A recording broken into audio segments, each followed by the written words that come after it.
The first Krix dreadnought crossed into human space at 3:47 fleet time, and it did so with the serene confidence of a species that had never lost a war. 600 warships followed it through the threshold gate in a formation so precise it looked less like a fleet and more like a proof of concept, a demonstration of what inevitability looked like when it had a hull and an engine. Somewhere in the back half of that formation, in a command cradle lined with pale ceramic and soft blue light, sat Fleet Speaker Vorna Scheikel, a being who had spent 40 years studying humanity the way a naturalist studies an interesting but ultimately harmless insect. He had read the reports: primitive fission and fusion drives, no inertial dampening worth the name, armor plating that would have embarrassed a Krix training vessel 3 centuries ago. 200 ships, most of them older than the officers who crewed them, facing his 600. He had run the simulations personally. In 94% of them, human resistance collapsed within 11 days. In the remaining 6%, it collapsed within 19. He was not worried. He was, if anything, faintly regretful, the way a man might be regretful about stepping on an anthill he hadn't meant to disturb. 2 light towers away, aboard the heavy cruiser Absalom, Admiral Johanna Reyes was drinking cold coffee out of a dented steel mug and reading the same sensor returns that had made Vorna Scheikel so comfortable. She did not feel comfortable. She felt something colder and more useful, a feeling she had learned to cultivate over 30 years of service the way other people cultivated gardens or grudges. It was the feeling of a woman doing arithmetic she did not like and finding that the arithmetic did not care whether she liked it. 600 ships, 200 ships, Krix point defense that could shred an incoming missile spread from 4 times the range of anything humanity had ever built. Krix armor that shrugged off railgun slugs the way a rhinoceros shrugs off rain. She set the mug down on the steel rail in front of her display and looked at the tactical plot, at the swarm of red icons crawling toward the yellow dot that represented everything humanity had left. And she said quietly to no one in particular, "Well, they're not going to fight fair, so we won't either." Nobody in the command deck of the Absalom laughed, because nobody thought it was a joke, and it wasn't. Reyes had been a junior lieutenant during the First Contact War 60 years earlier, when humanity had first stumbled bruised and bleeding out of its own solar system, and discovered that the galaxy was not waiting to welcome it with open arms. She remembered, or thought she remembered, the stories her grandfather told about that war, about ships built in orbital yards that were barely more than scaffolding, about crews who died not from enemy fire, but from decompression because nobody had gotten around to installing blast doors yet. Humanity had been harmless then. Harmless in the specific, insulting sense that mattered to predators. Not dangerous enough to be worth fearing, not valuable enough to be worth conquering outright, just barely worth ignoring. It had taken 60 years of clawing, of losing colonies and rebuilding them, of stealing technology and reverse engineering it badly and then less badly and then well enough, of fighting 3 smaller wars against 3 smaller powers and losing all 3 before winning the 4th, for humanity to become something else. Something that the Krix, for all their databases and simulations, had not properly accounted for. Reyes intended to make sure they accounted for it now, in the only language a species like the Krix had ever bothered to learn: blood, wreckage, and cost. The briefing she gave her captains that morning was short, because she did not believe in long briefings before a battle nobody was going to survive intact. She stood in the launch bay of the Absalom, in front of 200 exhausted, frightened, furious officers crammed shoulder to shoulder because the briefing room had been converted into an overflow triage ward 3 days earlier in grim anticipation, and she told them the truth. "We cannot win this fight the way they expect us to fight it," she said. "If we line up broadside to broadside and trade fire like civilized navies, we lose in 9 hours and everyone in this room is dead by lunch. So we are not going to do that. We are going to do the things they consider beneath them. We are going to do the things their honor code says a warrior does not do. We are going to use our ships as weapons in ways that would make their strategists sick to their stomachs, and we are going to keep doing it until either they run out of ships or we run out of star systems to bleed them in. I will not lie to you.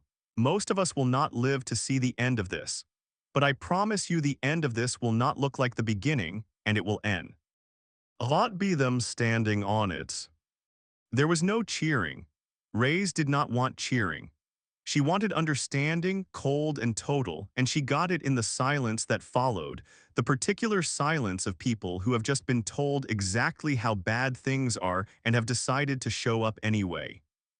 Life aboard the ships of that fleet, in the weeks before the first shots were fired, was not the clean, well-lit existence that recruitment hollows had once promised. The Absalom, like every other capital ship in Reyes' command, had been built decades earlier for a smaller, quieter navy and refit in a hurry by yards working triple shifts on parts requisitioned from a dozen incompatible production lines. Corridors meant for routine traffic were packed with jury-rigged conduit and extra ammunition racking, bolted in wherever there was structural clearance, so that crew moving between decks had to turn sideways past coils of cable that hummed faintly with current they were never quite rated to carry. Water reclamation ran at reduced efficiency because the filtration modules had been stripped from 3 support ships to keep the frontline vessels operational, which meant showers were timed to 90 seconds and rationed to twice a week, and the smell of unwashed bodies, ozone, and recycled air became so constant that nobody aboard noticed it anymore except the rare replacement crew fresh from a dirtside posting, who would go pale the first time they stepped through the airlock and breathed it in. Meals were nutrient-paced and reconstituted protein 3 days out of 4, because the freighters that might have carried anything better were needed for munitions instead. And Reyes made a point of eating exactly what her crew ate, in the same mess hall at the same hours, because she had learned long ago that a fleet could forgive its admiral almost anything except the appearance of comfort it did not share. The engineering decks were worse.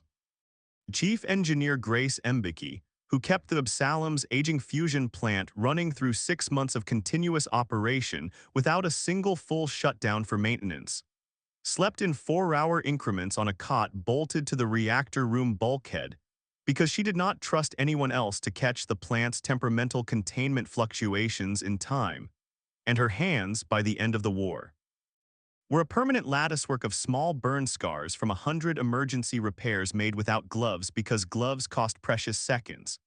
Below her, in the munitions bays, loading crews worked 12-hour shifts racking warheads by hand when the automated loaders jammed, which was often because the loaders had been designed for a peacetime fabrication rate a fifth of what the war now demanded, and more than one loader lost fingers, or worse, to machinery straining past its tolerances. Nobody complained, not because there was nothing to complain about, but because everyone aboard understood, with the flat clarity of people who had already done the arithmetic themselves, that the alternative to these conditions was not better conditions.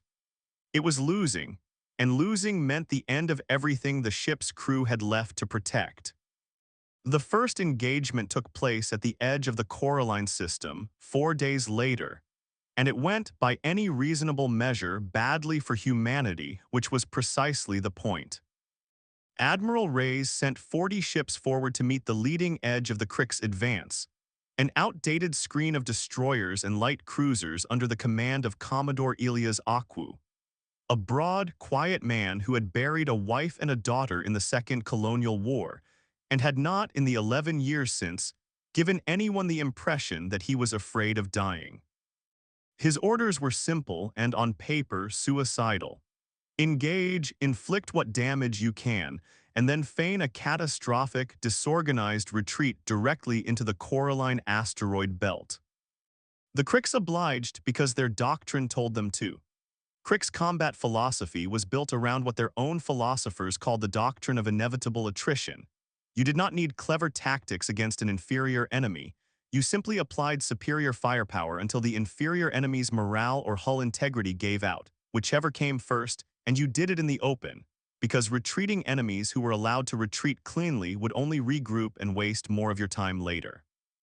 Vorna Scheikel's subordinate, battle cohort leader Deshu Rehan, pursued Akwu's fleeing screen into the asteroid belt with 60 ships, eager to finish the engagement quickly and post a clean kill count to his fleet speaker. What Deshu Rehan did not know, because human intelligence discipline had held for once when it mattered most, was that the Coraline asteroid belt had been quietly mined for 11 weeks by engineering teams working 18-hour shifts in vacuum suits that were not rated for the radiation exposure they were absorbing. 211 modified fusion warheads, salvaged from Dekami. Zession's strategic reserves that international law had technically required humanity to destroy 30 years earlier, and which humanity had, in a fit of paranoid foresight nobody had thought would ever be justified, simply hidden instead. Each warhead was strapped to an asteroid with a mass driver rig that could, on remote detonation, either fire the warhead as a projectile or simply vaporize the rock around it, and turn every fragment within 200 kilometers into a lethal, radioactive shrapnel storm moving at several kilometers per second. Reyes gave the order herself from the Absalom, watching the plot as the 60 Krix pursuit ships crossed into the kill zone in a formation that was, again, beautiful, disciplined, and utterly wrong for the environment they were in. "Fire pattern Gethsemane," she said, and her weapons officer, a 19-year-old ensign named Priya Anand who had graduated the academy 11 months early, because the academy did not have the luxury of a normal graduation schedule anymore, closed her eyes for exactly 1 second before pressing the key that detonated 211 nuclear devices simultaneously across a volume of space, roughly the size of a small moon's orbit. The visual data that came back to the Absalom's sensor suite, later replayed and studied by tactical analysts for the rest of the war, showed something that had no precedent in either human or Krix naval history. An entire asteroid belt turning for approximately 4 seconds into a second, smaller sun.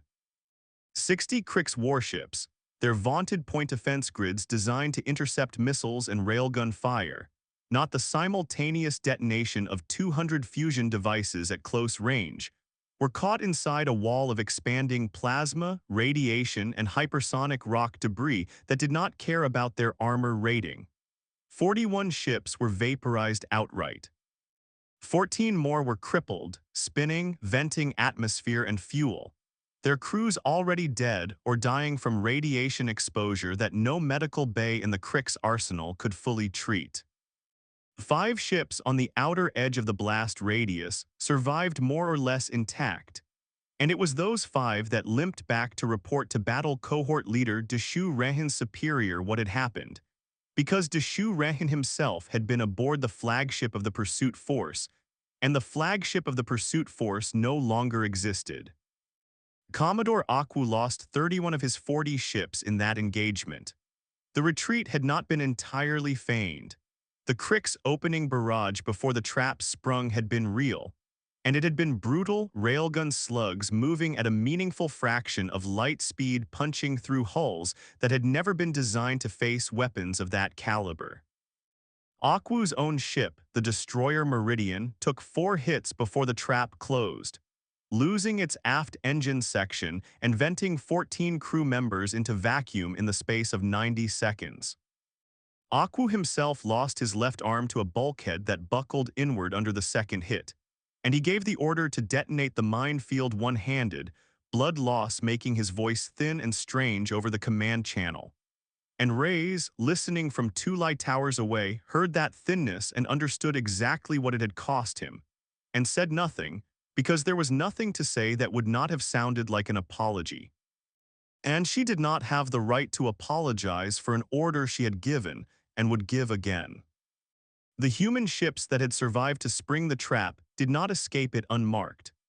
3 of Akwu's remaining 9 vessels were close enough to the detonation's outer edge to take secondary damage from the debris wave, superheated fragments of Krix hull and asteroid rock, moving fast enough to punch clean through armor plating that had never been designed to stop shrapnel traveling at those velocities.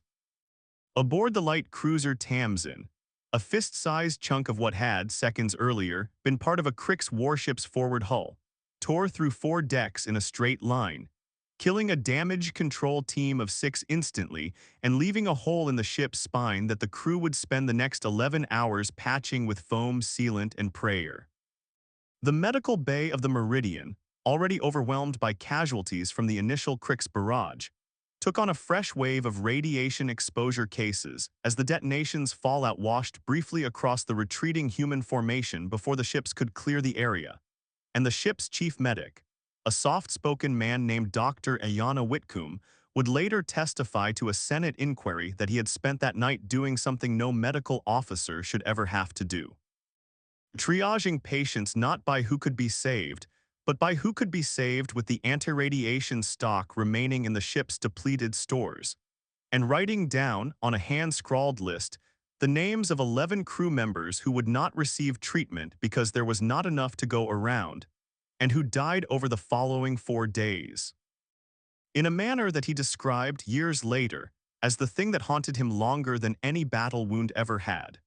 Reyes read that report in full alone the night it was filed and added Whitcomb's list of 11 names to the memorial wall herself, in her own hand, because she believed that a commander who ordered a thing like Coraline owed it to the dead to know each of their names personally, not just the aggregate casualty figure that would appear in the official history. Vorna Scheikel received the report of the Coraline engagement with what his aides described, in later depositions, as a long silence followed by a request to see the raw sensor footage 3 times in succession. 60 ships and roughly 9,000 crew, gone in 4 seconds, to a weapon that his own species' war colleges had classified as strategically obsolete and ethically disqualified for use against a structured combatant force. A category that excluded in Crix doctrine only pirates, rogue AI constructs, and a handful of species deemed too savage for the normal rules of engagement to apply to. Humanity, until that morning, had not been on that list. Vorna Scheikel revised the list personally, in the log entry he made that night, and it was the first time in the war that a Crix officer wrote the word humans in the same sentence as a term that, translated loosely, meant something between feral and without limit. He did not yet understand that this was not a description of humanity's character. It was a description of humanity's arithmetic. The next 3 weeks were a grinding, brutal education for both sides, and Reyes made sure her fleet paid for every lesson in a currency the Crix understood.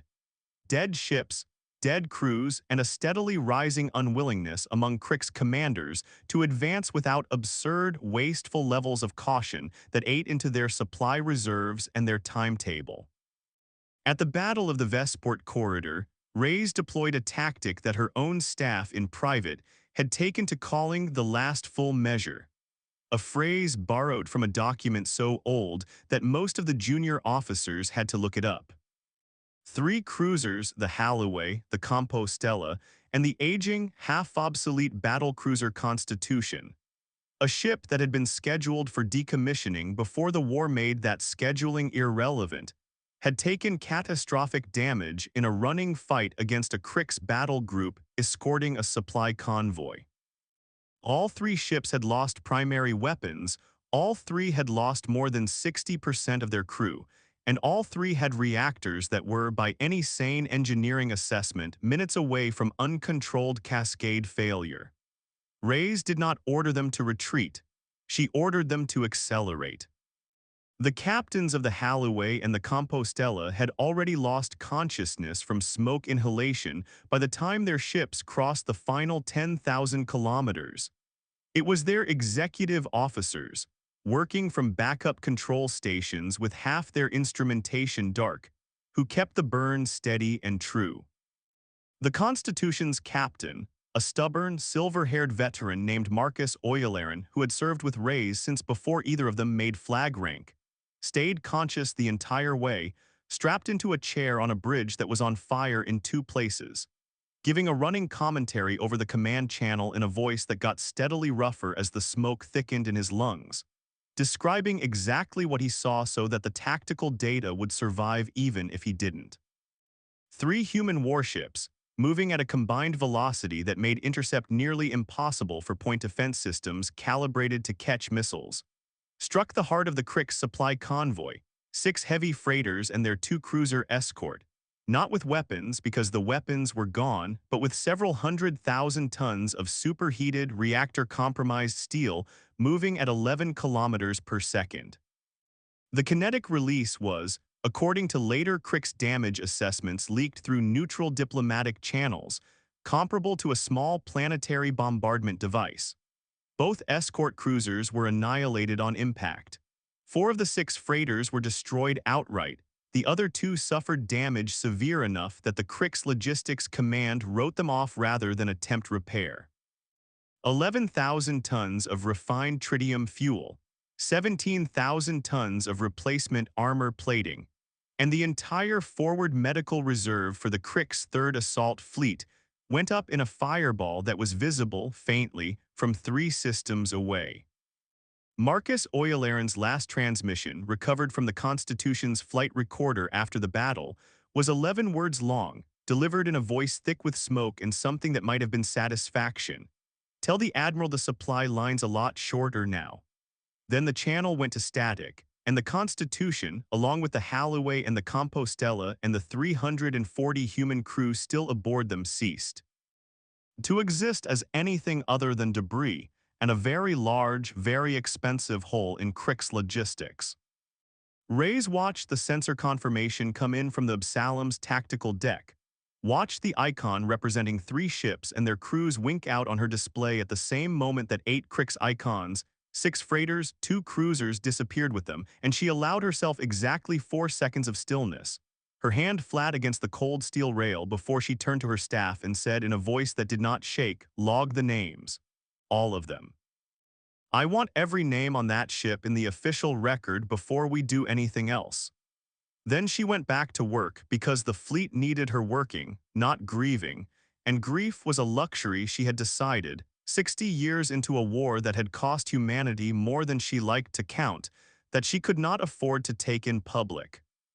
It was after the Vesport corridor that the Cricks began, for the first time, to slow down. Vorna Scheikel's staff meetings, reconstructed later from captured logs, grew tenser and more fractious with every passing week. His logistics officer, a methodical, humorless being named Prask Aller, presented figures that made the fleet speaker's aides physically uncomfortable to read aloud. The 3rd Assault Fleet's supply reserves, projected to last 8 standard months at the outset of the campaign, were now projected to last 11 weeks, because human raiding parties, small, fast, expendable strike craft crewed by volunteers who had in more than one recorded case explicitly requested one-way missions rather than risk the additional resource cost of a return trip, had begun systematically hunting Crick supply convoys across 3 separate star systems. The Cricks had never fought a war like this. Their previous conflicts against other structured, honor-bound civilizations had been fought according to a set of tacit rules. Military targets only, supply lines respected as legitimate but not primary targets, civilian populations left largely untouched because a defeated civilization that still had functioning infrastructure was a civilization that could be productively absorbed. Humanity was breaking every one of those rules with what looked, from the Crick's side, like methodical, almost gleeful precision, and the Crick's honor code, an ancient, deeply held cultural framework that Vorna Scheikel had spent his entire adult life internalizing, had no good answer for an enemy who did not care about honor at all, only survival.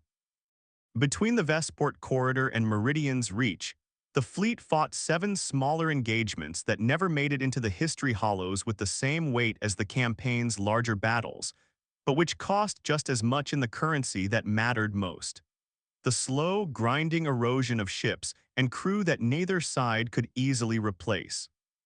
At the skirmish near the Havorsen Reef, a screening force of 8 human frigates under Lieutenant Commander Iris Os intercepted a Crick's reconnaissance flight 3 systems ahead of the main advance, and though the frigates destroyed all 6 Crick scouts, they did so at the cost of 4 of their own ships, including the frigate Kestrel, which took a direct hit to its reactor core and detonated so completely that search teams recovered no identifiable remains from its crew of 41. It's only a debris field that glittered for hours afterward, like a small artificial nebula against the black. Ost herself survived, pulled from an escape pod with degree burns across 60% of her body, and she refused evacuation to a rear hospital ship for 11 days, insisting on staying aboard the fleet flagship to brief Reyes personally on Crick's scouting patterns before finally losing consciousness from infection and being carried, unresisting, to the medical bay by two crewmen who had to physically override her objections. At Corinth Station, a repair and resupply depot on the edge of contested space, Reyes ordered a controlled demolition of the station's fuel reserves rather than allow it to fall intact into Crick's hands, a decision that killed 31 human technicians who had volunteered to stay behind and rig the charges after the station's main evacuation. Buying the retreating convoy of refugee transports an extra 90 minutes of head start against a pursuing Crick strike wing. The technician's final transmission, relayed to the Absalom moments before detonation, was not a farewell or a request for rescue. It was a confirmation, delivered by the demolition team's senior engineer in a voice utterly without drama, that all charges were set and primed, followed by a simple countdown that ended in silence. Reyes kept the audio recording in her personal files for the rest of the war, and played it once for a group of new recruits who had begun to grumble about the harshness of their duty rotations, and she never had to say a word after it finished playing.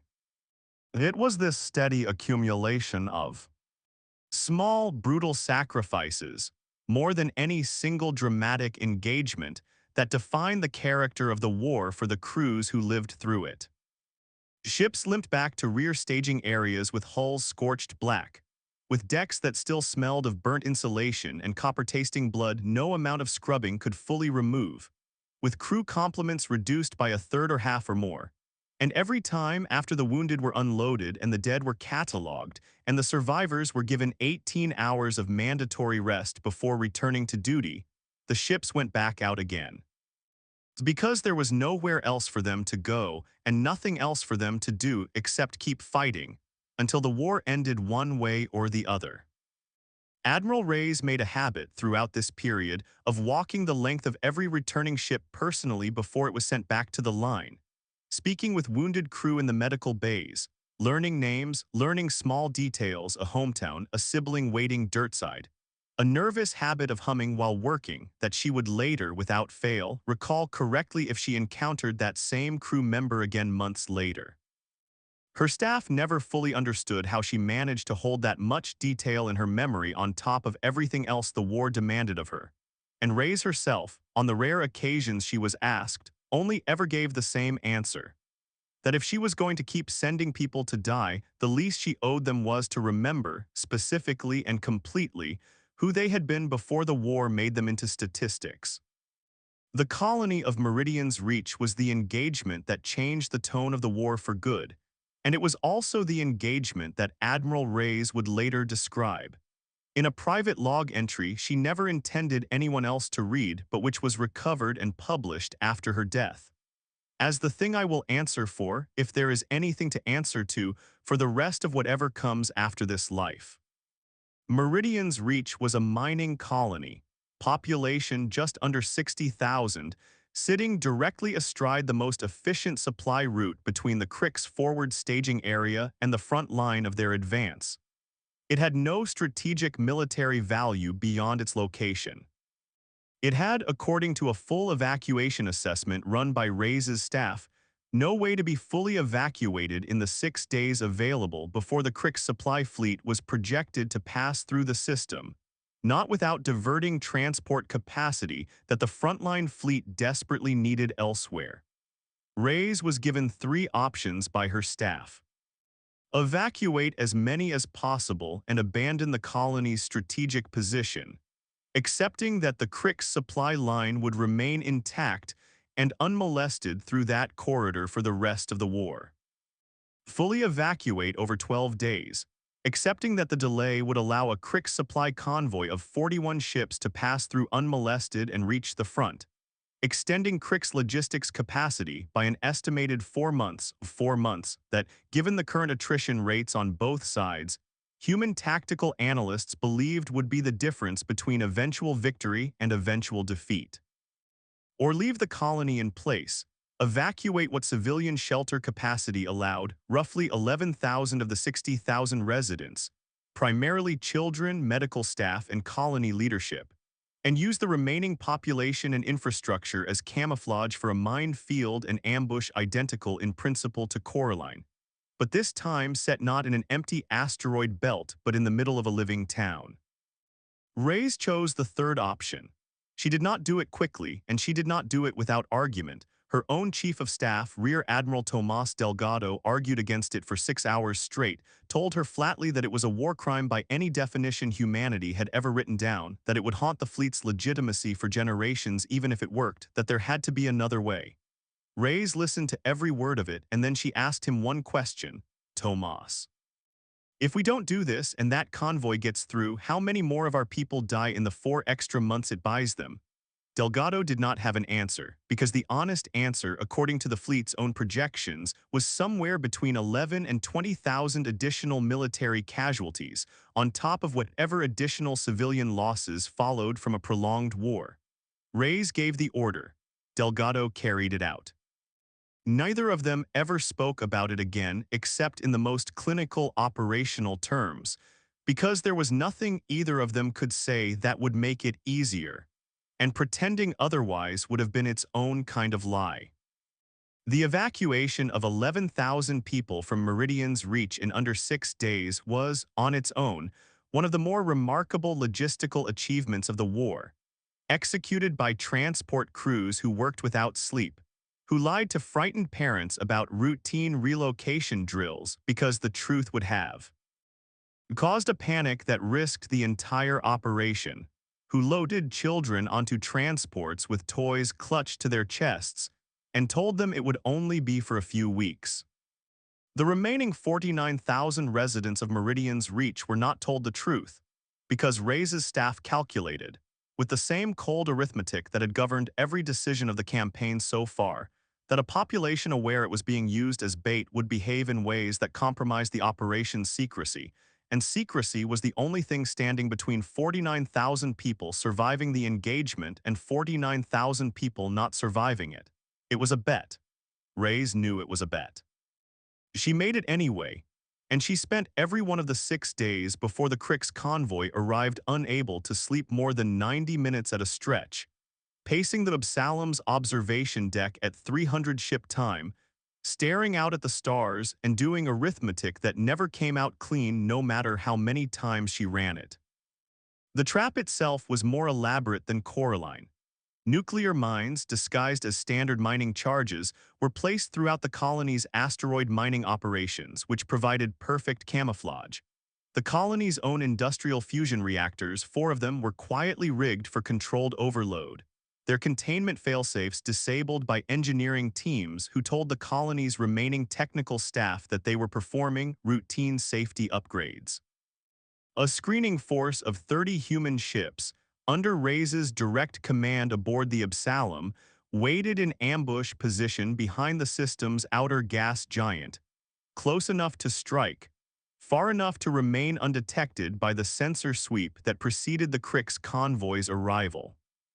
When the 41-ship Crick supply convoy entered the Meridian's Reach system, escorted by 12 warships under the command of a cautious, competent officer named Vessel Commander Threlladoon, they did exactly what Crick's doctrine and 40 years of uncontested supply runs had trained them to do.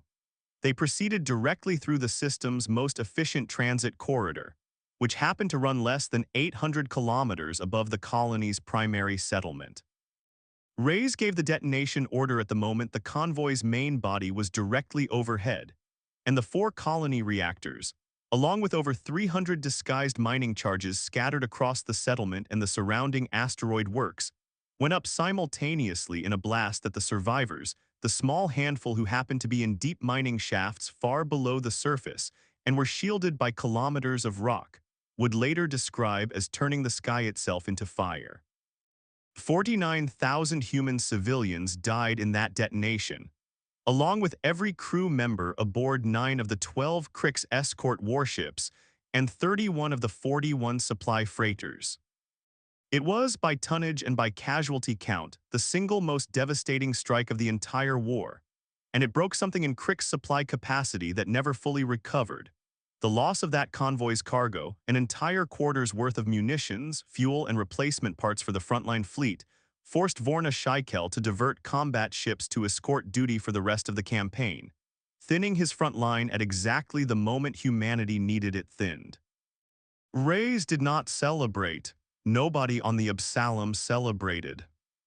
The bridge crew, watching the tactical plot show 49,000 civilian life sign transponders wink out in the space of 11 seconds alongside the Crick's casualties, sat in a silence so total that Ensign Priya Anand, who had triggered the Coraline detonation, and would go on to trigger 3 more minefield engagements before the war ended, was later diagnosed by fleet psychiatric staff with a stress response so severe she was quietly reassigned to a shore posting and never returned to active combat duty. Reyes wrote the after-action report herself in full, refusing to let any subordinate's name appear on it as the decision-maker, and she attached to it a private addendum, sealed and marked for release only after her death, that read in its entirety, "I would do it again. That is the part I cannot forgive myself for. Not that I know with total certainty that I would do it again, and that the mathematics will always tell me I am right too." Vorna Scheikel's response to Meridian's reach was not tactical. It was, for the first time in the war, personal. He requested and was granted a private audience with the Crick's Grand Assembly's War Council, transmitted via slow light relay across 4 star systems, and in that audience, a recording of which was later obtained by human intelligence and studied intensively, he said something that his own aides found deeply uncharacteristic. "We are not fighting soldiers," he said. "We are fighting a species that has decided its own survival outweighs every rule that makes war survivable for the rest of us. They burned for 9,000 of their own people to kill 9 of my ships. If that is the exchange rate they are willing to accept, I do not know how this war ends in anything other than the complete extermination of one side or the other, and I am no longer certain it will be theirs." The Grand Assembly, still confident in the fleet's overwhelming numerical superiority, ordered him to press the advance regardless. Vorna Scheikel obeyed, because Crick's honor demanded obedience to lawful orders even when the officer receiving them disagreed, but something in him had already begun quietly to fracture. The war ground on for another 14 months, and it was, for both sides, a slow-motion catastrophe of attrition that bore no resemblance to the clean, decisive campaign either the Crick's Grand Assembly or humanity's own political leadership had initially imagined.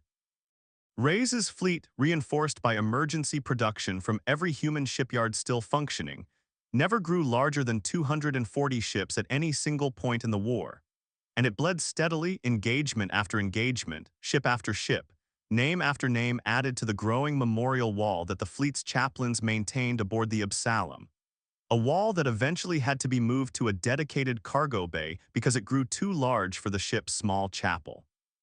But the Cricks bled faster, and worse, because Reyes never let up on the 2 principles that had defined the campaign from the first day: hit the supply lines until the economy screamed, and make every engagement cost the enemy something they could not easily replace. Human strike wings, flown by pilots who trained for 6 weeks instead of the 2 years peacetime doctrine had once required, harried Crick's logistics across a dozen systems, never engaging the main battle fleet directly, always striking freighters, fuel depots, repair yards, anything that kept the war machine running rather than anything that merely represented the war machine's teeth. Reyes understood something that Crick's strategic doctrine, built around centuries of wars fought against opponents who respected the same unwritten rules the Cricks did, had never had to account for. That a war is not won by killing the enemy's soldiers. It is won by making the enemy's war effort more expensive than the enemy's civilization can sustain. And humanity, poorer, smaller, and more desperate than the Cricks in every measurable way, had nothing left to lose by making that calculation as brutally as possible. The strike wing pilots who carried out this campaign of slow economic strangulation flew ships that had never been designed for the mission they were now assigned. Most were repurposed system defense fighters, single crew, lightly armored, meant for short patrols close to a home base with a full support infrastructure behind them, not for the multi-day deep strike raids Ray's doctrine now demanded. Pilots slept when they slept at all, strapped into their flight couches with the cockpit heater turned down to conserve power, waking every few hours to freezing air and the metallic taste of recycled oxygen, running system checks with hands that shook from cold and fatigue in equal measure. Casualty rates among the strike wings ran higher than any other branch of the fleet. For every Kriegs freighter destroyed, human command lost, on average, just under one fighter and its pilot, a ratio that any peacetime tactical board would have called unsustainable and that Ray's accepted without hesitation, because the freighters they destroyed were worth, in delayed Kriegs logistics alone, 100 times what a single fighter and pilot cost to replace. The pilots knew the math as well as she did.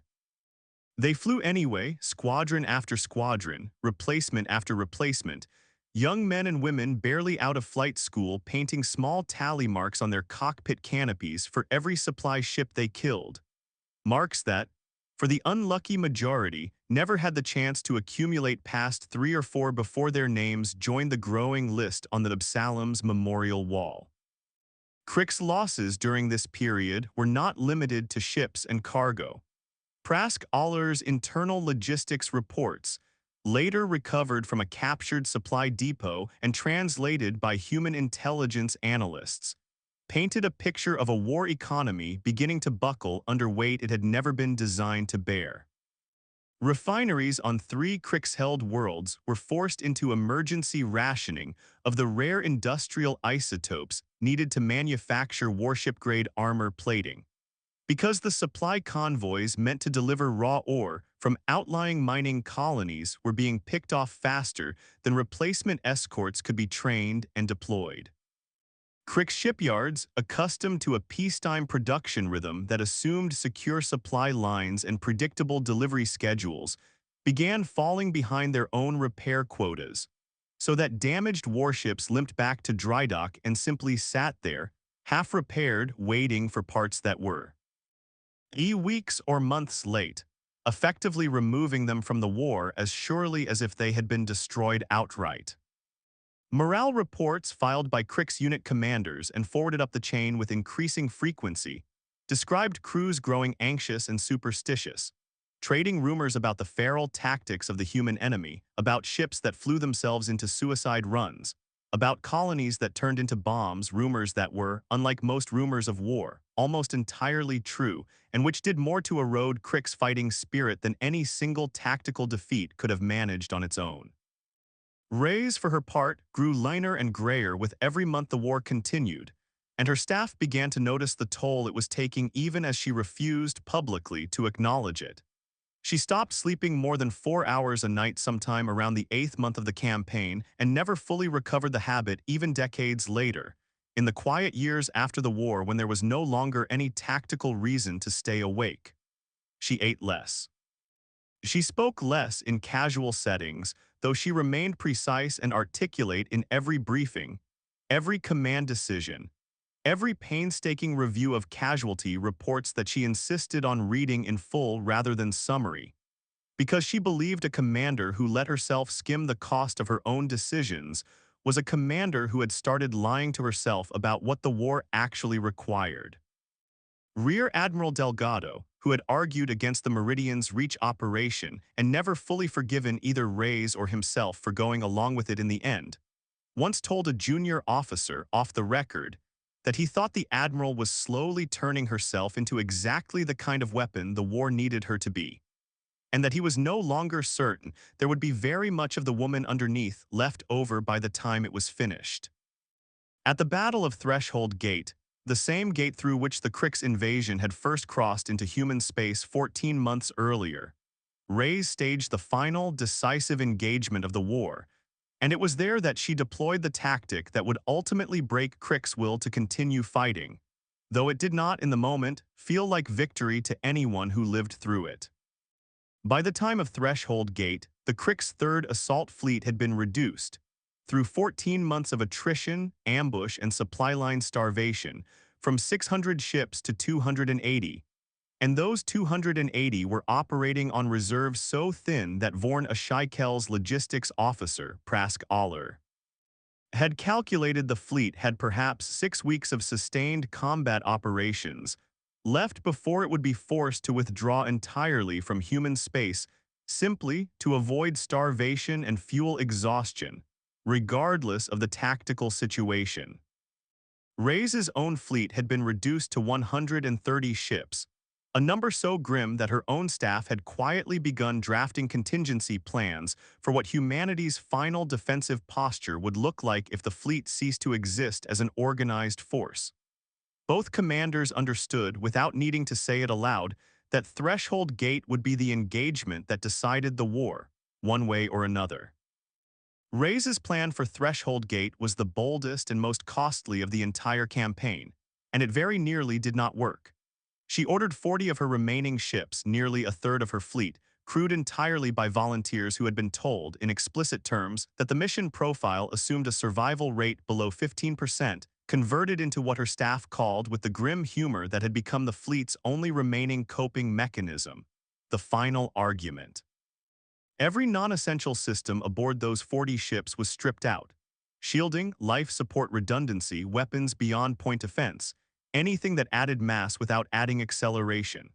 Their reactors were modified to run at levels that no peacetime engineering board would ever have certified as safe, capable of a sustained burn that would, in under 6 minutes, bring them to a velocity that made them effectively unstoppable by any point defense system in the Crick's arsenal, human or otherwise.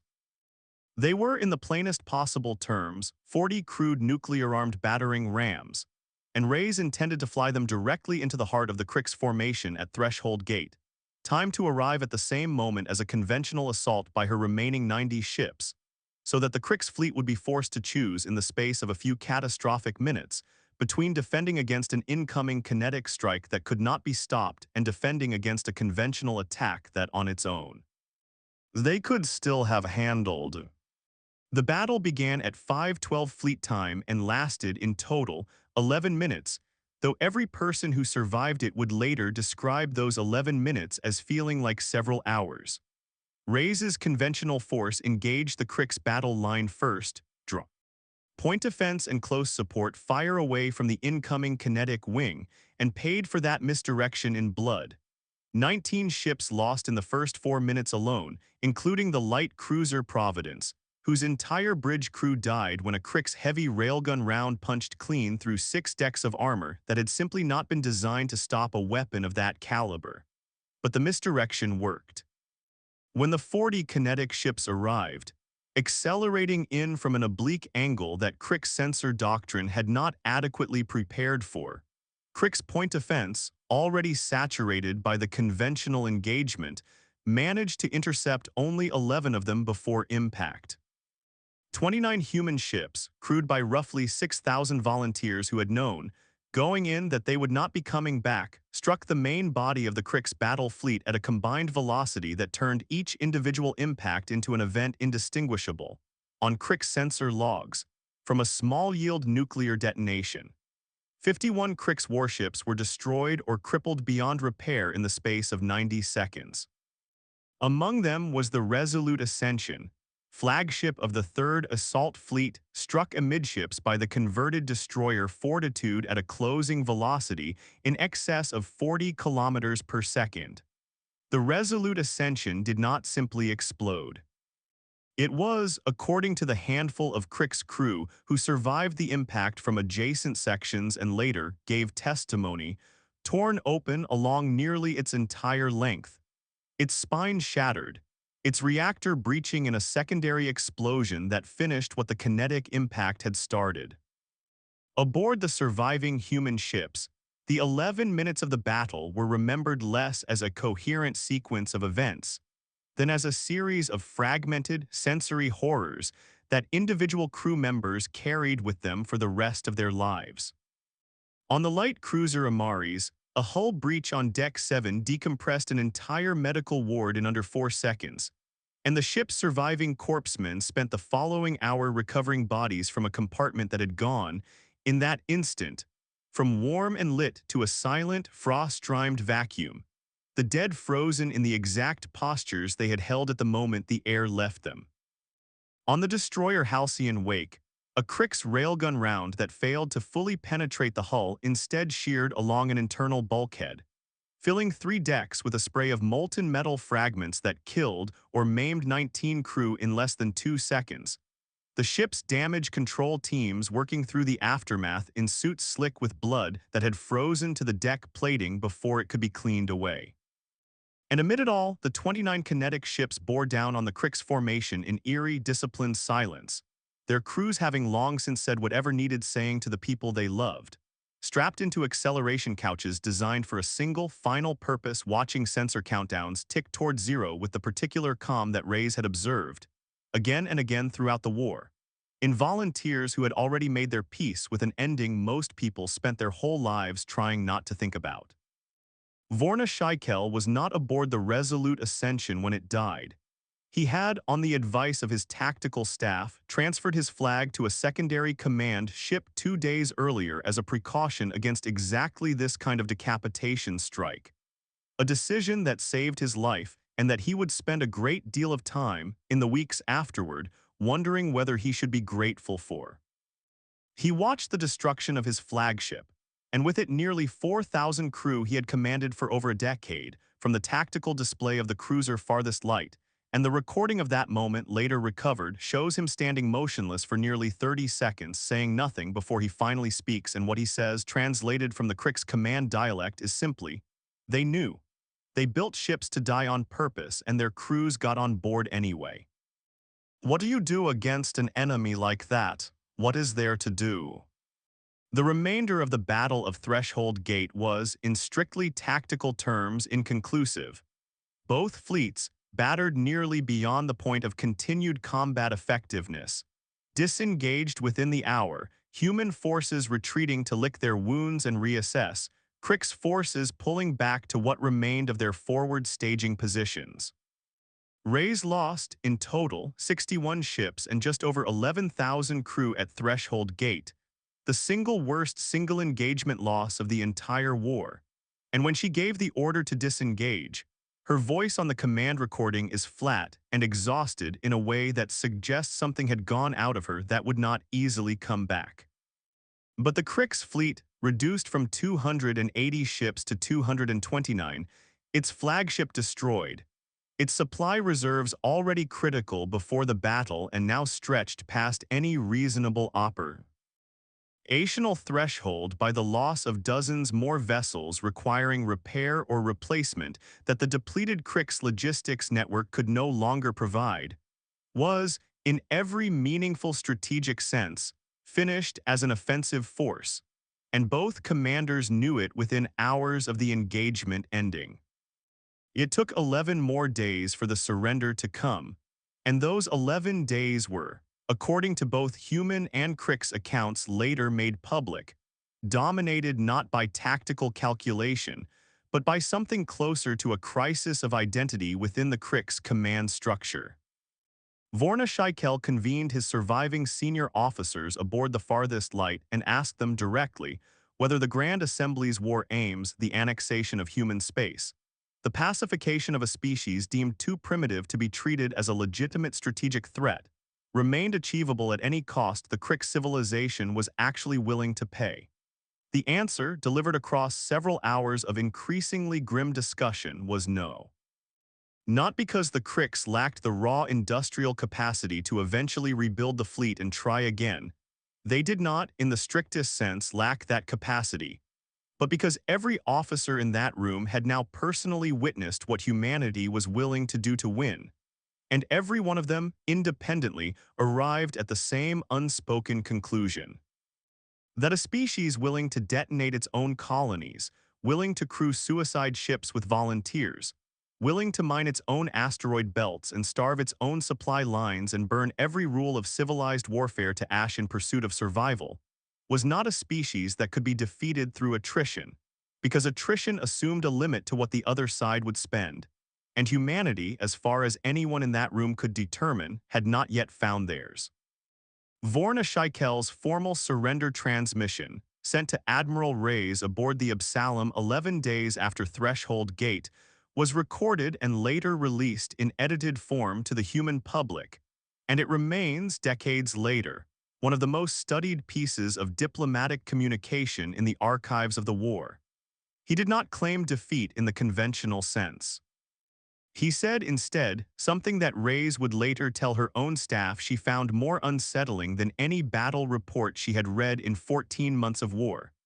"We have not lost this war because you are stronger than us, Admiral. Ship for ship, system for system, we remain the superior force and both of us know it. We have lost this war because you have shown us again and again that there is no cost you will not pay to avoid losing, and a species with no floor to what it will sacrifice cannot be defeated by a species that still believes some things should not be done, no matter the stakes. I do not know if what you have built is courage or something else entirely. I only know that my people cannot fight an enemy who has already decided to burn everything, including itself, rather than kneel.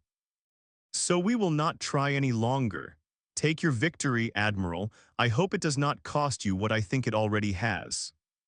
Reyes read the transmission alone in her cabin aboard the Absalom 3 times through before she responded, and her response, brief and formally correct, was logged and transmitted within the hour, accepting the terms of Crick's withdrawal from human space.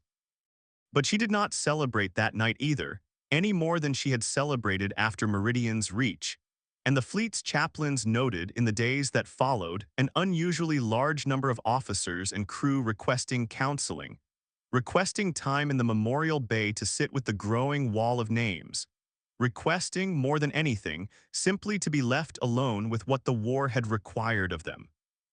The formal withdrawal of Crick's forces from human space took another 6 weeks to complete, a slow, orderly procession of damaged ships and exhausted crews retreating back through the threshold gate in a formation that bore little resemblance to the crisp, confident lines that had crossed it 14 months earlier. Human ships shadowed the withdrawal at a respectful distance, under strict orders from Reyes not to fire on any Crick's vessel that was not actively engaging, orders that more than one exhausted, grieving crew member found difficult to obey, given how many friends and shipmates they had buried over the preceding months. Reyes understood the difficulty. She felt it herself, standing on the Absalom's bridge watching the last of the Crick's fleet accelerate toward the gate, knowing that somewhere in that formation were the ships and crews responsible for Coraline's dead, for the Vestport losses, for every name on the memorial wall that had grown by the war's end into something closer to a small chapel of its own, an entire converted cargo bay lined floor to ceiling with plaques bearing the names of the fallen. But she gave the order to hold fire anyway, and the fleet obeyed because Reyes had come to believe somewhere in he last grinding months of the war that a victory purchased by becoming something entirely without mercy was not a victory worth calling by that name. And she intended humanity's first taste of triumph after 60 years of clawing its way up from harmlessness to be something other than a massacre of a retreating, defeated enemy.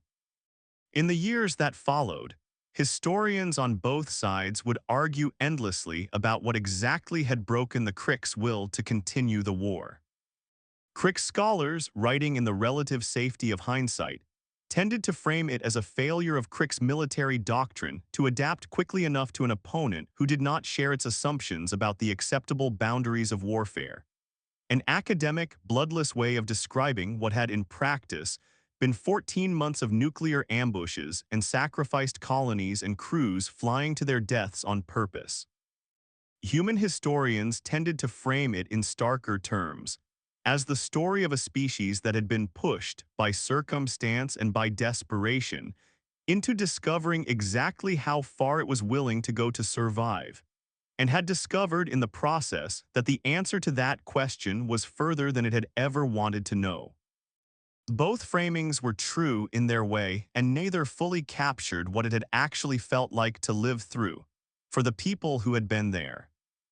The particular exhaustion of Admiral Reyes, who spent the remaining decades of her life declining every invitation to write a memoir of the war because she said, whenever asked, that she did not trust herself to write about it honestly without either excusing herself for things that did not deserve excusing or condemning herself for things that, given the same circumstances, she knew with total certainty she would do again. The quiet, permanent silence of Ensign Priya Anand, reassigned to a desk job on a colony world she never left again, who kept, for the rest of her life, a small paper list of the names attached to every minefield she had ever detonated, folded into a drawer she opened perhaps twice a year. The strange, haunted respect that grew over the decades that followed between the handful of Crick's officers who had survived the war and the human counterparts they eventually met at diplomatic functions.